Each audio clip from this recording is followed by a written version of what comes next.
2 Samuel pasalnya yang ke-24, ayatnya yang ke-22 sampai ayatnya yang ke-25. 2 Samuel pasalnya yang ke-24, ayat 22 sampai dengan ayatnya yang ke-25.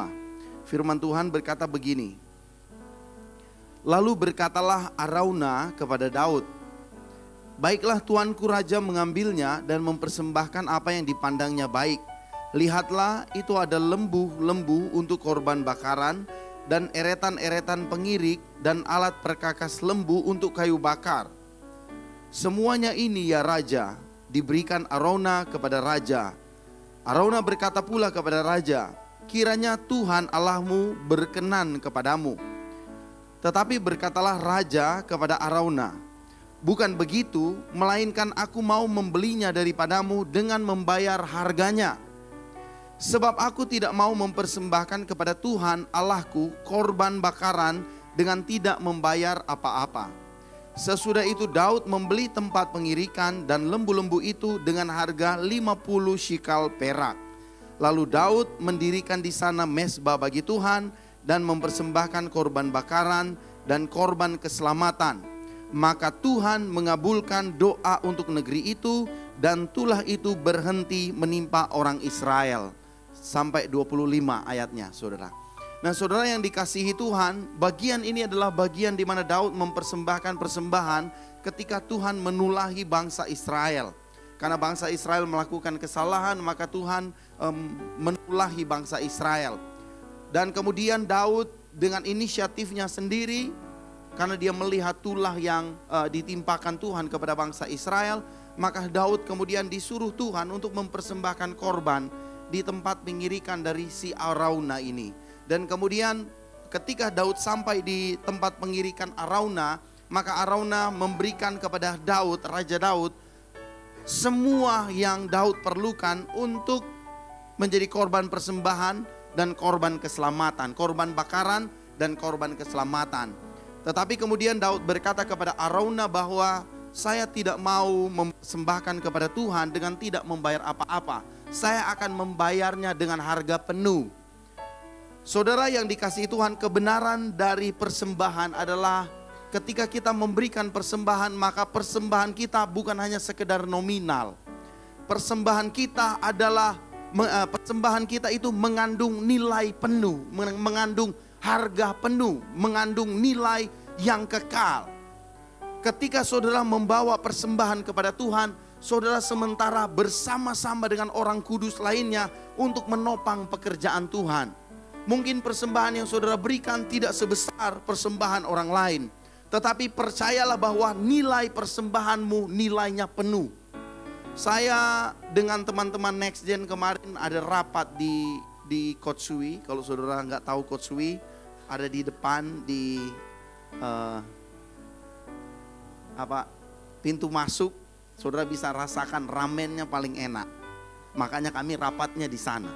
Waktu kami rapat, saudara-saudara, kami sementara membahas untuk pelayanan di Next Gen, tiba-tiba ada seorang anak yang datang. Dan kemudian ketika dia datang, dia menawarkan menjual kue. Harga kuenya Rp2.000. Dan setelah saya melihat, oh kuenya tinggal 7. Berarti 2 kali 7, 14.000. Tapi saya bilang sama anak itu, nanti orang beli semua nganape cookies. Dia bilang, oh iyo. Pertama dia di luar, tapi kemudian kita suruh masuk. Sebelum kami beli kuemu, sini, duduk sini. Tapi dia tidak mau duduk, dia berdiri. Ada sesuatu yang kami mau cerita. Kami beritakan Injil kepada anak ini. Dan saudara tahu, saya percaya karena saya sudah tes. Karena kalau memberitakan Injil ada DP tes. Ini anak betul-betul menerima Yesus sebagai Tuhan dan Juru Selamat atau tidak. Ada dua pertanyaan kunci. Dan saya tanya, setelah memberitakan Injil, kita doakan dia menerima Yesus sebagai Tuhan dan Juru Selamat. 25.000 orang kasih pada dia. Itu cookies 14.000, orang bayar pada dia 25.000. Dia bilang, ih banyak sekali kak. Tapi saudara tahu itu adalah uang saudara. Karena itu uang saya. Dan uang saya berasal dari saudara. Karena saya menerima perpuluhan saudara. Dan ketika saya mendoakan anak itu, saya teringat ini persembahan saudara. Dan persembahanmu menghasilkan jiwa bagi Tuhan. Persembahanmu punya nilai penuh. Ketika kita memberi persembahan, kita sedang menopang pekerjaan pelayanan di gereja ini. Kalau saudara tidak memberikan persembahan, pelayanan di gereja ini terhambat. Dari mana saya tahu? Paulus juga mengalaminya. Paulus bilang saya tertahan. Tapi puji Tuhan, karena ada jemaat di Filipi, karena ada jemaat di Korintus yang mengirimkan bantuannya, sehingga memungkinkan saya untuk melanjutkan perjalanan.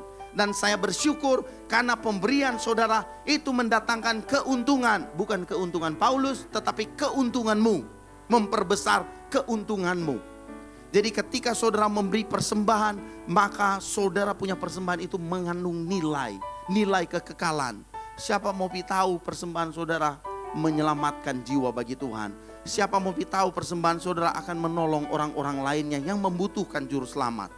Dan mungkin hanya karena pelayanan kita sehingga ada orang yang menerima Yesus dan diselamatkan. Tapi kalau tidak ada persembahan kita, tidak ada kemurahan hati kita, mungkin ada orang lain yang tidak mendengar juru selamat karena nggak ada orang yang mempersembahkan persembahan. Jadi saudara, persembahanmu bukan hanya sekedar nominal atau nilai mata uang, tetapi persembahanmu mengandung nilai kekal. Ketika kita memberi persembahan, ada jiwa yang diselamatkan. Dan saudara tahu, ketika keselamatan terjadi, seisi surga bersorak-sorai. So mari kita beri persembahan dengan penuh antusias dan sukacita, karena Tuhan memberkati orang yang memberi dengan sukacita.